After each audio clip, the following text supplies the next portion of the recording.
em 20 minutos. Eu queria, nesse momento, passar a palavra ao presidente do Sindicato Metalúrgico do ABC e representante da Central Única dos Trabalhadores Escute, o Rafael Marques, que fez questão, ainda ontem, me ligar, que fazia questão de sair de São Paulo. Só para situar os ouvintes, o Rafael, na verdade, é um dos que substituiu o Lula na presidência do sindicato. Claro, no longo da história, né, Rafael? Não precisa falar todos os outros que sucederam o presidente Lula. Enfim, nós todos reconhecemos aqui o que é a responsabilidade de presidir um sindicato que elegeu um operário presidente da República e que, sem sombra de dúvida, podem falar o que falaram, mas ninguém deu tanto ganho para o nosso povo num período como deu o presidente Lula. Eu não estou aqui fazendo nenhuma puxação, nenhum agrado para o Lula, que deve estar ouvindo agora aqui o nosso programa. Mas eu vou fazer mais uma homenagem a você, né? Porque tem que ter, como diz o outro, café no bule, para chegar a presidente do Sindicato dos Metalúrgicos do ABC. Por favor, Rafael, com a palavra. Bom, senador, obrigado pelo convite. Um prazer ter vindo para cá, correndo, para não perder a hora. O voo foi às 6. Eu dei azar, fui no táxi aqui, demorou para chegar. O senhor já estava falando quando eu cheguei. Cumprimentar todos que compõem a mesa aqui. O debate é um debate fundamental, porque além de, pelas falas que eu ouvi, não foi só tratado do PPE, da MP 680, mas tratado de outras questões que também a gente tem lutado muito para debelar do nosso mercado de trabalho, do sistema de trabalho brasileiro, certas mazelas, né? Como é o caso da rotatividade no trabalho, como é o caso da ampliação da terceirização, se acontecesse aqui no Senado o que aconteceu na Câmara dos Deputados, uma medida que eu achei muito perigosa, porque cria um baita ressentimento num setor que é o majoritário da sociedade, aguentar tal decisão que foi tomada na Câmara, muito rápida, sem um debate apropriado, com quase um terço da Câmara renovada, um debate e totalmente desconexo. Eu tive no Estadão, na semana passada, eles têm um fórum chamado Brasil Competitivo, montaram uma mesa para debater a terceirização. De 8 pessoas que foram debater, eu fui o único contra. Os outros 7, todos que foram defender a terceirização. E associando a ela... Só para ajudar. Foi uma coisa bem casual, né? Foi bem casual. Contra 7. Ainda o professor Hélio Zimmerstein ainda fez uma referência, né? Vamos respeitar o rapaz, o sindicato, porque é o único à mesa que está defendendo de maneira contrária o projeto. E associando a competitividade, que não é verdade, né? E tem uma série de dados analisando esses anos que a terceirização explodiu no Brasil, 13 milhões de trabalhadores trabalhando sob esse regime, que o que o senhor falou é verdade. A terceirização virou uma forma de reduzir, as empresas têm ganho econômico, mas não ganhar competitividade, ganhar eficiência, melhorar sua produtividade. Nós negociamos esse ano agora e começou a acontecer nesse momento, na Ford, uma desterceirização. Aconteceu em anos de crise muito séria, todo o setor de logística da fábrica, e hoje nós estamos desterceirizando a atividade, voltando a atividade... Como é que a moda pega esse exemplo aí? A ser de metalúrgicos da empresa e com ganho de eficiência da fábrica. Aquilo, então, como empresa específica dizia que poderia ser mais competitiva, ser mais eficiente, na Ford, na verdade, na desterceirização, houve ganhos de eficiência. Houve contratação dos terceirizados, 60% foi contratado. Se tornar efetivo. Tornar efetivo. Outros 40%, uma parte pela crise não foi possível, não há vaga para todo mundo no momento. E uma parte foi, em alguns setores da empresa, acabou não sendo transformada em vagas por conta dos ganhos. Então, isso coloca por terra esse negócio do Brasil competitivo via lei de terceirização, que é uma lei de precarização. E os dados do mercado de trabalho, como o vídeo da Ana Matra mostra, a radiografia de precarização. A radiografia da terceirização no Brasil, em grande medida, comprova que houve uma precarização em salário, em jornada, em rotatividade, em acidentes de trabalho. Então, não há proteção para o trabalhador devida.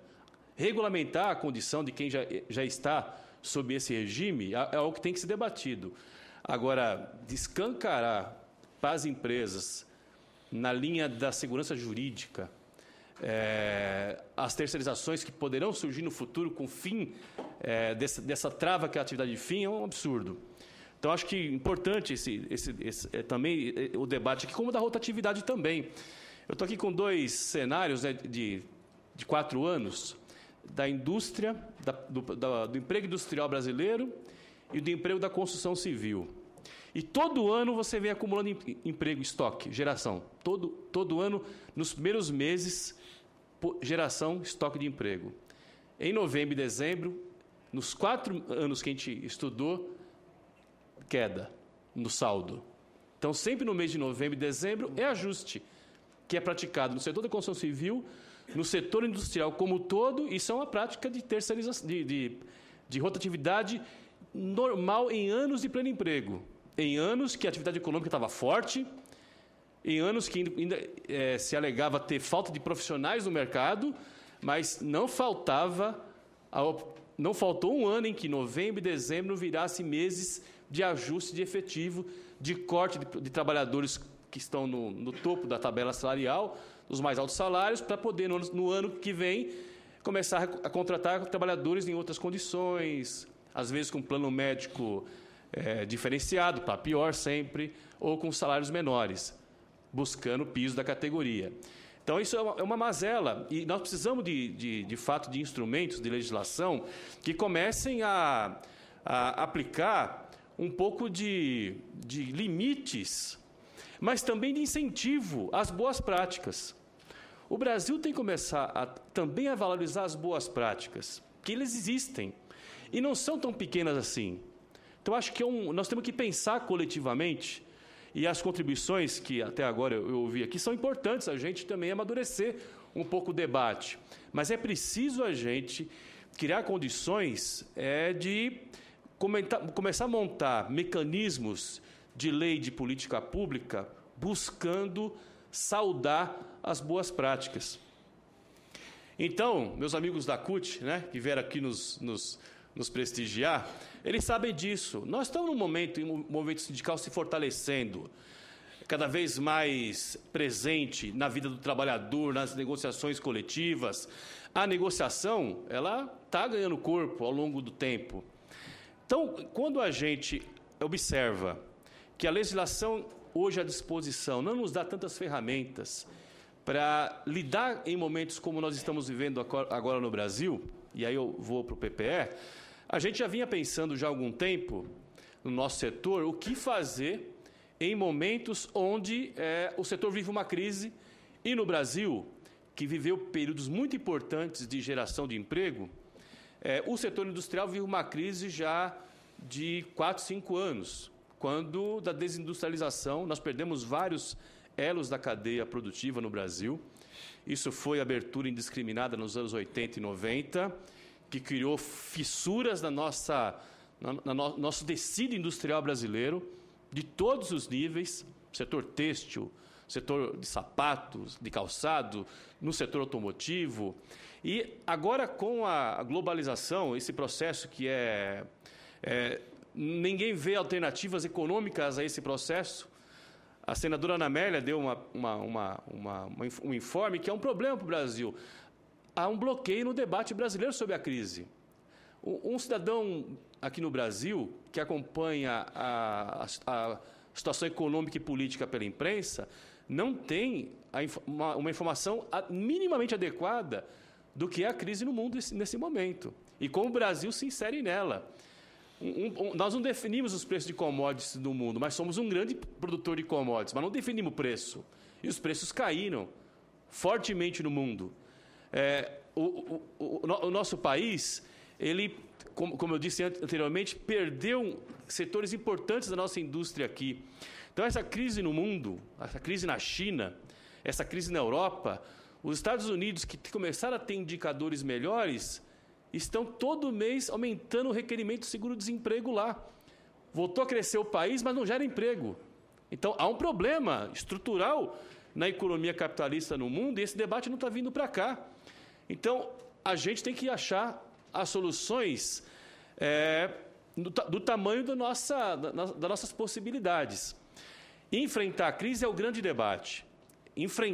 Achar soluções para que esse momento da economia brasileira e também da política que passe rápido. Esse é o sonho de qualquer trabalhador metalúrgico do ABC, querer que essa crise passe rápido. É uma tarefa nossa aqui. E o Programa de Proteção ao Emprego é uma coisa que a gente pensou em 2012, vivendo uma pequena crise pontual lá no ABC, crise provocada por legislação. A legislação que melhorou os caminhões do Brasil, introduzindo o motor Euro 5, melhorou, menos emissões, é importante o avanço tecnológico, mas alterou o comportamento do mercado. O mercado fez o quê? Se antecipou às compras em 2011, porque o caminhão que viria seria mais caro. Os combustíveis, não estava claro se teria a gasolina e o Arla no Brasil inteiro. Então, houve uma antecipação de compra do motor anterior. Em 2012, esvaziou a produção de caminhões no Brasil. Esvaziou a produção de caminhões. Porque tudo foi comprado antes. A empresa ganhou, evidentemente que ganhou, no ano de 2011. E 2012 foi aquele ano, todo ano, que alternativas temos para um ano como esse? Claro, exigindo das empresas que as matrizes cubram parte dos efeitos, e às vezes isso acontece, não é sempre. Esse capital internacional, as remessas de lucros do Brasil aumentaram em demasia nos anos bons, e quando a gente precisa da contrapartida, não é tão fácil assim. E que legislação nós temos à disposição em momentos difíceis? Nós temos o layoff, que não foi criado por nós, foi no governo FHC, em 1998, que foi criado esse instrumento de afastamento temporário do trabalhador do trabalho. Ele suspende o contrato, mas já recebe o seguro-desemprego, fica fora da fábrica, já se comportando como demitido sem estar. Então, um mecanismo ruim. E um mecanismo que, inclusive, já carimba o trabalhador que, se não melhorar, você que é o demitido. Então, não é um bom instrumento. O PPE, a gente viu várias experiências mundiais. O da Alemanha virou uma referência, mas não é exatamente o alemão. É uma versão adaptada à nossa realidade. Mas também tem outros países com instrumentos semelhantes. Então, nós percebemos que era necessário ter um instrumento onde sindicato, empresa, desde que a crise seja reconhecidamente externa ao ambiente da empresa, não seja provocada por má gestão ou por erros de condução do negócio, ou outra coisa, não tem que ser uma coisa exatamente caracterizada como influência externa ao mundo da empresa ou do setor, que é o que está acontecendo nesse momento no setor automobilístico brasileiro, e que, por negociação coletiva, você consiga dar um tempo ao trabalhador, manter empregado, sobre um regime de redução salarial com suporte do Estado, com parte da remuneração. Há uma disputa, evidentemente, todo mundo puxa para lá, puxa para cá, para onde vai os recursos públicos do Estado. E é legítimo a gente disputar esse recurso público, como é legítimo a Advocacia Geral da União disputar, como disputou no Congresso recentemente, como é legítimo o empresariado que quer manter a desoneração de pagamentos dele na mesma situação continuar, é legítimo. Agora, se vai conseguir, se não vai, se o ambiente propicia isso, aí é uma questão de correlação de forças, de debate, de fazer aliança, de buscar o entendimento. Então, o PPE, na minha avaliação, é tudo isso.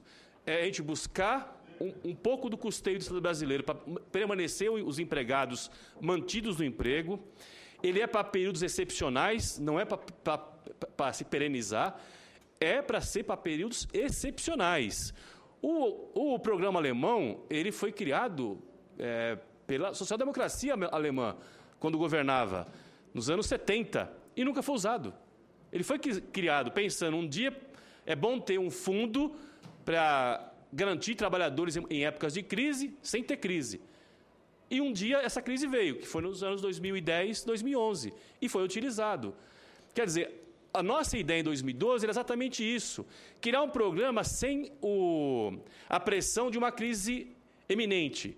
Mas ele foi possível sair, infelizmente, numa crise instalada, não é nem eminente, era já instalada. Então, o que a gente acha que fez foi uma novidade boa para o mercado de trabalho. Nós já fizemos um acordo lá na região, estamos negociando com outras 7 empresas. Tem outras empresas que diziam que era só para ABC esse programa. Os primeiros 2 acordos, um foi em Piracicaba, outro foi em Atibaia.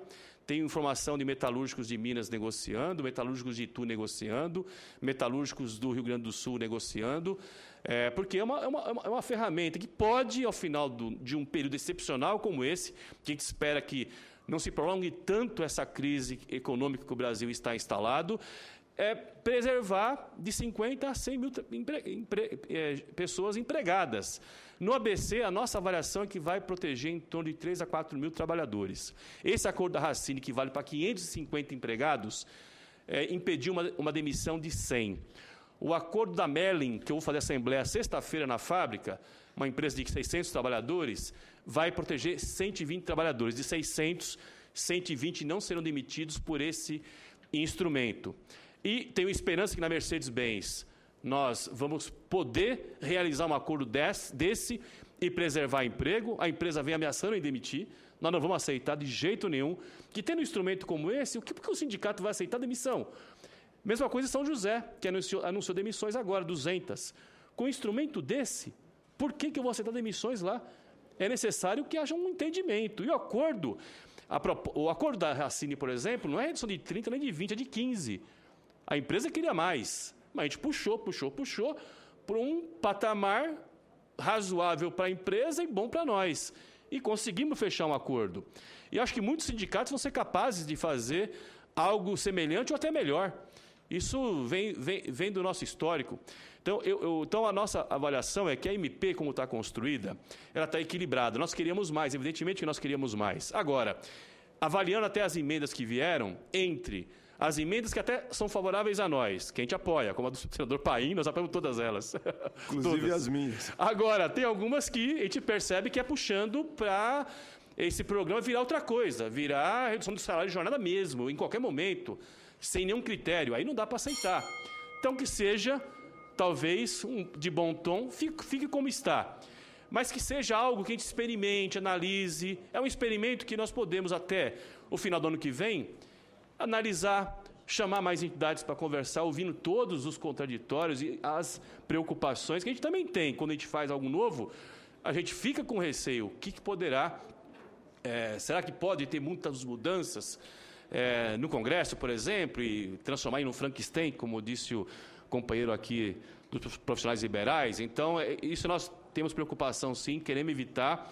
E só para finalizar, tenho solidariedade, compartilho com a tese dos companheiros da Confederação. Nós temos o maior respeito pelas categorias profissionais. Trabalhamos em conjunto. Toda vez que nós somos procurados por alguns sindicatos da sua representação, tratamos com a maior parceria possível e eu não tenho nenhuma questão com relação ao que vocês disseram aqui. Obrigado, senador. Desculpa por eu ter estendido. Não, foi bem. Rafael Marques, presidente do Sindicato de Metalúrgicos do ABC, é representante da CUT, que de forma tranquila e equilibrada expressou aqui o seu ponto de vista e mostrando, inclusive, algumas experiências a nível internacional. E negociar é a palavra. Nesse momento, tem muito diálogo e muita busca do entendimento. Eu me lembro, quando eu era presidente do Sindicato de Metalúrgica de Canoas, eu tive que negociar uma vez na Massa e Ferguson. Quem está ouvindo lá em Canoas, no Rio Grande do Sul, sabe disso. Ia demitir em torno, porque lá naquela época quase 3, 4 mil trabalhadores da empresa. Ou ia demitir 1.500, é quase a metade, ou eu fazia um acordo. Daí fizemos o seguinte acordo, e claro que eu ousei, mas felizmente deu certo, mas eu ousei. Aceitava a redução, olha, a redução, com redução de salário, mas com o compromisso da empresa, se no período dos próximos 3 meses retomasse o crescimento econômico, enfim, eles reporiam todo o salário. E eu, claro, consultei uma série de economistas, tal, tá bem, assino. Assinei, a categoria aprovou, dali 2 meses, retomou tudo e eles não perderam 1 centavo no salário. Claro que foi um gesto ousado, mas como você falou, é um fato novo que se apresenta. Entre a demissão, parece pouco, mas uma demissão para a gente é importante, uma. Porque é uma família que ficou sem salário, sem emprego, né? Você está fazendo acordo lá, salvando, no bom sentido, né? Emprego de 100, de 200, de 50. E num momento como esse, com a possibilidade de garantir a eles todos continuar no trabalho, e nessa alternativa de que há uma parceria com o governo, com o Estado, enfim, que uma parcela vem do FAT, tudo isso é criativo. Eu vou só dar um exemplo. Foi colocado aqui com a maior boa vontade da contribuição, mas não é fácil achar a saída. Se a fórmula for também transferir para a Previdência, não resolve. Reduz, mas tira o dinheiro da Previdência. Tira da Previdência, tira de quem? Tira de nós, tira dos aposentados. A Previdência é nossa, a Previdência não é do governo. Como fundo de garantia é nosso. Então, quando você diz, não, poderia desonerar a folha. Bom, é falta de arrecadação para a Previdência. Como é que a gente faz? Então, nós temos que ter uma série de alternativas viáveis, com muito bom senso, muito equilíbrio, mas nessa linha, né? É uma saída, seja essa ou aquela posição, num momento de crise. No momento de crise, como colocou muito bem o doutor Guilherme, estou procurando o nome de todos, doutor Guilherme, que está sempre viajando comigo pelo país aí, mas que não pode ser uma norma permanente. Eu, naquele momento, arrisquei e deu certo. Se desse errado, estava ferrado. Nunca mais, talvez, fosse perdoado. Mas o acordo não durou 2 meses, eles não perderam 1 centavo, foi pago, inclusive, o salário dos meses correspondentes. Passamos a palavra agora ao Moacir Teschke, representante da nova central de trabalhadores, que também tem viajado o país com a gente aí na construção de uma proposta que resolva a questão do terceirizado, mas não querer levar a terceirização 40 milhões de trabalhadores hoje que estão na empresa chamada Matriz. E convido para a mesa, que já chegou nesse momento, o Sérgio Luiz Leite, que é o primeiro secretário-geral da Força Sindical. Está aqui ao nosso lado, Salva de Palma também, que está aqui. E vamos passar a palavra agora para o Moacir. Primeiramente, eu gostaria de cumprimentar o senador Paulo Paim, companheiro nosso de todos os momentos, nossa trincheira dos trabalhadores nesse Brasil. Doutor Guilherme, representando a Matra, Amadeu Roberto, advogado da CNPL, nosso companheiro Carlos Alberto, grande companheiro, presidente da CNPL, que vem trabalhando em prol da categoria, trabalhador do Brasil inteiro. O companheiro Rafael Marques, representante da CUT, o Serginho, da Força, enfim, a todos os companheiros e companheiras aqui presentes. Primeiramente... Você só permita que eu registre aqui, porque eu não gosto de ficar falando com outra pessoa quando um dos meus convidados está usando a palavra no plenário. Mas essa é uma pessoa especial. O Zanetti foi deputado federal comigo, um longo período. É um homem comprometido, de fato, com as causas sociais. É daqueles que faz o bem sem olhar a quem.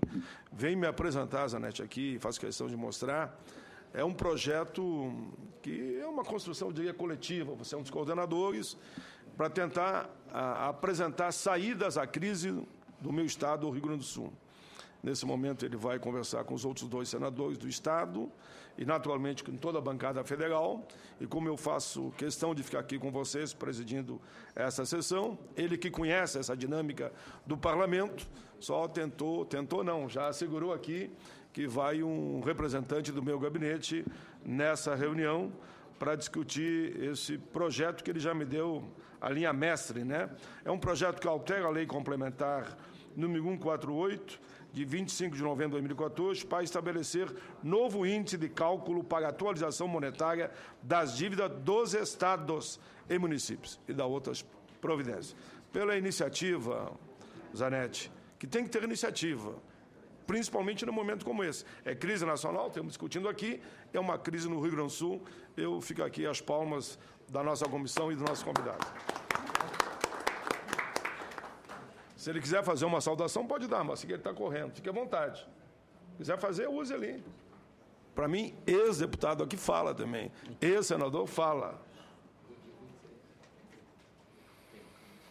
Senta ali, Zanetti. Fique bem à vontade. Você, anos e anos aqui, foi um dos líderes do velho MDB e continua com a mesma postura de sempre. Quero agradecer ao senador Paulo Paim e a todos os companheiros e companheiras que estão aqui.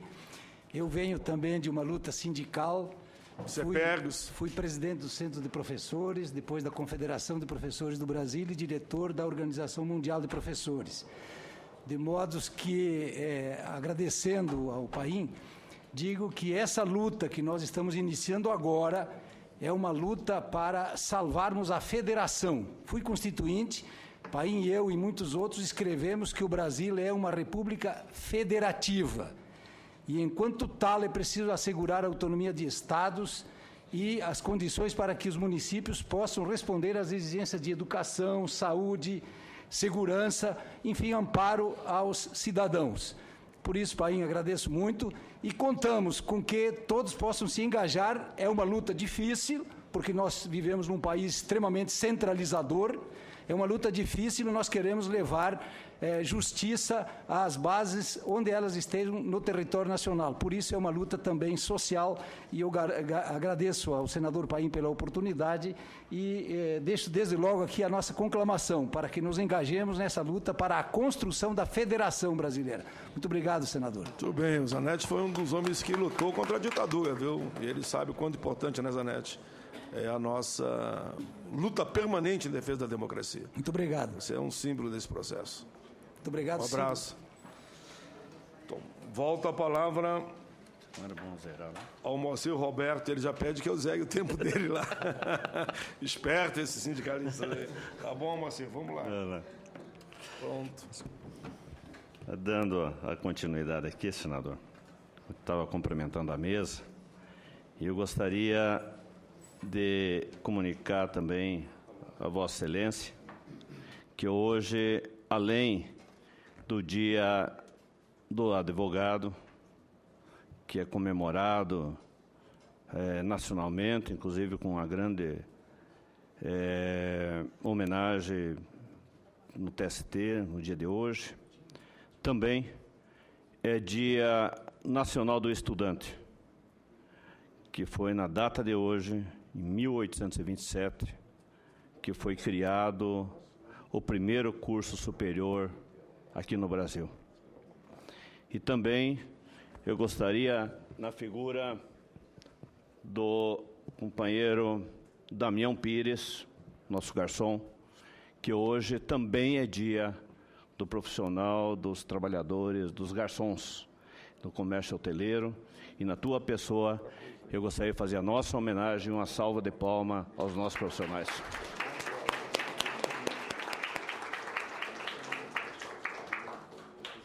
Obrigado, senhor.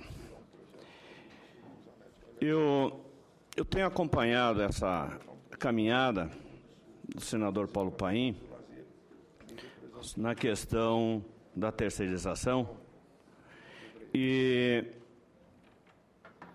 uma coisa interessantíssima. Nós conseguimos juntar nessa caminhada, eu posso, sem medo de errar, talvez o grupo mais seleto de pensadores e em defesa do trabalhador. Nós conseguimos reunir nessa caminhada a academia, diversos professores, pensadores estão correndo nesse Brasil afora, junto com essa caminhada.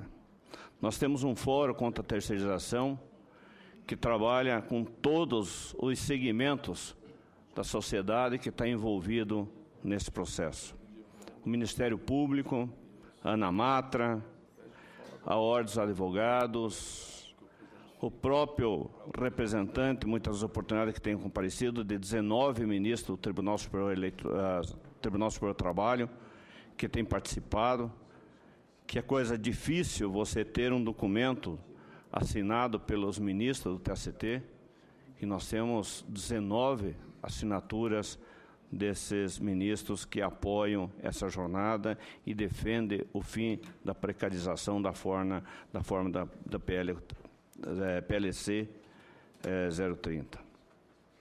É curioso, senador, que até as pessoas que criticava a nossa querida e velha CLT, porque ela já era arcaica, velha e coisa e tal, e que não tinha muita razão, que tinha que fazer as reformas muito grandes. Hoje estão fazendo os seus pronunciamentos a defesa da CLT. Defesa da CLT porque, se for aprovado da forma que está sendo feito no PL 030, PLC 030, que é o 4.330, possivelmente a nossa CLT nós estaremos jogando fora, rasgando fora, e os direitos conquistados pelos nossos avós, nossos tataravós, nossos pais, possivelmente nós estaríamos jogando fora todas essas vitórias dos trabalhadores. Então, eu acho que só por isso, e pela convicção que a gente tem, que todas as centrais sindicais, todas, de forma não de eliminar A ou B ou C, todas elas têm caminhado junto em defesa dessa jornada. Senador, eu acho que a sua caminhada está sendo muito árdua. Sua caminhada nesse país afora, é só quem tem lhe acompanhado que sabe as dificuldades que Vossa Excelência tem tido. Mas o senhor sempre repete que o senhor não vai cessar um momento sequer enquanto não derrubar esse projeto. E nós confiamos em Vossa Excelência, e nós somos soldados de Vossa Excelência, não só nós, mas como toda essa gama de pessoas que está envolvida no processo. Lá, vai ressaltar aqui o companheiro Max, que tem participado efetivamente em todo momento e levantado essa bandeira em defesa dos trabalhadores. Nós gostaríamos também, senador, antes de começar, em falar efetivamente do PPE, a nossa solidariedade aos companheiros da GM e a nossa solidariedade aos companheiros da Mercedes, que hoje, inclusive, pela parte da manhã, tiveram uma assembleia na frente das suas fábricas, defendendo e discutindo a questão do seu emprego. Momentos difíceis e que muitas vezes é muito fácil a gente fazer um belo de um discurso quando o emprego da gente não está em jogo, o emprego da gente não está naquela relação do final do dia, o nosso cartão ser retirado da plancheta, da chapeira, certo? E de aparecer lá, tem um recadinho, compareça ao DRH.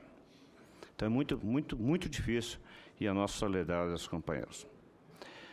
A senadora Ana Amélia fez uma menção aqui sobre a questão da desoneração da folha de pagamento. Isso nos preocupa muito, senador, porque, na verdade, só está mudando o cofre, só está mudando a chave do cofre, que é onde que vai ser retirado o dinheiro. E, lamentavelmente, o endereçamento, o endereço, a chave desse cofre vem para a Previdência Social. E, mais uma vez, a Previdência Social vai pagar a conta, se fosse aprovada a proposta dela, e não teria direito, não teríamos o dinheiro suficiente para pagar o nosso fator previdenciário, o reajuste dos aposentados e assim por diante, que, mais uma vez, como eu sempre digo nessa casa e onde eu passo, que a Previdência Social, quando falta dinheiro em qualquer lugar, a Previdência Social é a casa da mãe Joana. Senador, na verdade, indo agora para o PPE, na verdade, que nem Vossa Excelência já colocou aqui, há uma previsão na CLT, no artigo 530, da possibilidade de fazer a redução de salário, de jornada, de salário. E eu também já tive a oportunidade do desprazer de fazer uma assembleia para reduzir salário e reduzir jornada. E foi numa grande empresa, que hoje é uma monstra de uma empresa no Paraná, que chamava-se Copavel, a cooperativa lá de Cascavel, certo? Mas a primeira coisa que a gente colocou na Assembleia dos Trabalhadores, como é que ficaria a remuneração dos diretores, como é que ficaria a distribuição dos lucros, como é que ficaria as mordomias das pessoas que dirigiam aquelas empresas, nós começaríamos por ali, certo? Então, vamos começar a fazer o dever de casa dentro da nossa casa, dentro das pessoas que dirigem, para depois pegar a peãozada, certo? E fomos para uma assembleia, e nessa assembleia os trabalhadores entenderam o posicionamento nosso na oportunidade, aonde foi decidido pela não aprovação da Assembleia. E eu acredito que nessas oportunidades, vamos supor do PPE, tem um fator muito importante, que é a participação do sindicato e a negociação com o sindicato. O que a gente gostaria mesmo, senador, é que fosse a ratificação do 158 da OIT, onde que nós tivéssemos a garantia de emprego. O que a gente gostaria mesmo é que essas grandes multinacionais, que na época que tiveram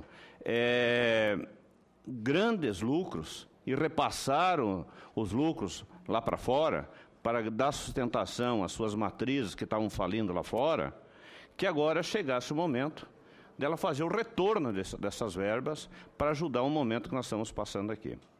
O que a gente gostaria mesmo é não mexer na situação da jornada de trabalhador, do seu salário, do seu emprego. Esse era o mundo ideal. Mas, lamentavelmente, não há essa possibilidade. Nós defendemos o posicionamento da CNPL, a nossa central defende o trabalhador diferenciado, nós defendemos veementemente, que eu acho que cada categoria tem que ser discutido com essa categoria, e eu acredito que essas questões, as suas entidades sindicais, devem estar à frente dentro dessas negociações. Mas, dentro da forma que se encontra, no momento que nós estamos passando, é lamentável, mas eu ainda tenho absoluta certeza, é posicionamento da nossa central, que o PPE não é o ideal, certo? Mas entre pegar e receber o fundo de garantia e começar a procurar emprego, ou ficar na lei seguro-desemprego de forma sem nenhuma segurança, certo? Eu ainda acho que o PPE é o menos ruim. Certo? Dos males o menor, certo? Nós também temos a preocupação disso não tornar rotineiro.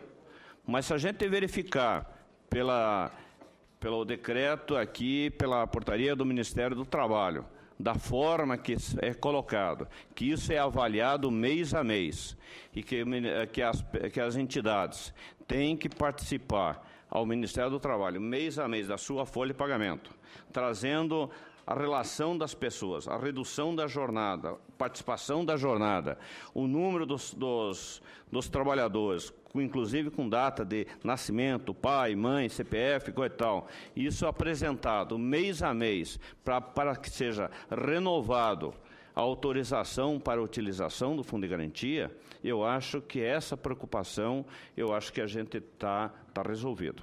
Tá? Até está resolvido porque a entidade de maior crédito e que mais pensa no trabalhador e que está diretamente envolvida com os trabalhadores são as entidades sindicais.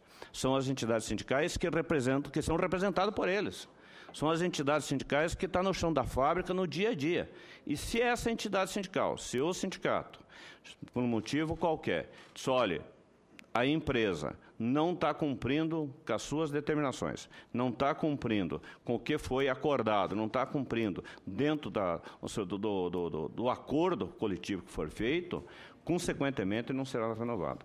E é uma coisa interessante que até agora, em todas as desonerações que foram feitas e os incentivos que foram prestados às empresas, nunca tinha sido colocado a garantia de emprego nesses benefícios. Essa é a primeira vez que os trabalhadores têm estabilidade, inclusive após o término desse contrato, por mais 4 meses, até o limite de 4 meses, conforme o tempo que for utilizado. A utilização do Fundo Amparo ao Trabalhador, eu acho que esse é nosso, sim. é o fundo de amparo ao trabalhador, é o fundo com vocês que deve ser sendo utilizado, porque é amparo ao trabalhador. Qualquer outro fundo que for utilizado de forma da Previdência, ou que seja lá o que for, nós estamos desviando o encaminhamento do nosso seguro, do nosso amparo. Finalizando, senador, nós, da Nova Central, nós temos absoluta certeza que o ideal não é esse quadro. O ideal é o nosso pleno emprego, o ideal é nós estarmos trabalhando, o ideal é nós estarmos garantindo o nosso pão de cada dia com o nosso suor dentro do chão da fábrica, dentro das empresas. Isso para não ser chato e finalizando 3 vezes. Nós temos que tomar uma preocupação, senador, com as empresas e as pessoas, as instituições, empresários, de aproveitador do momento. Já está correndo aí afora, inclusive no final de semana, que as empresas do comércio já tentam chamar para fazer uma flexibilização de uma jornada variável dentro da área do comércio, trabalhando com 2 ou 3 dias por dia. Esse não é o objetivo da lei, e nós não podemos, as entidades sindicais não podem de forma nenhuma aceitar, porque nós do Grupo Turismo Hospitalidade, nós sofremos e muito, e Vossa Excelência foi padrinho nosso nesse processo, da questão da jornada variável do McDonald's. Nós estamos conseguindo acabar com isso, mas as duras penas, e Vossa Excelência foi o nosso grande artífice dessa articulação. Nós não podemos fazer que esse momento difícil da indústria brasileira não se generalize para o comércio e outras atividades que não têm essa necessidade e não tem nem como utilizar de uma flexibilização e do PPE. Muito obrigado, desculpa a extensão. Tudo bem, Moacir. Parabéns.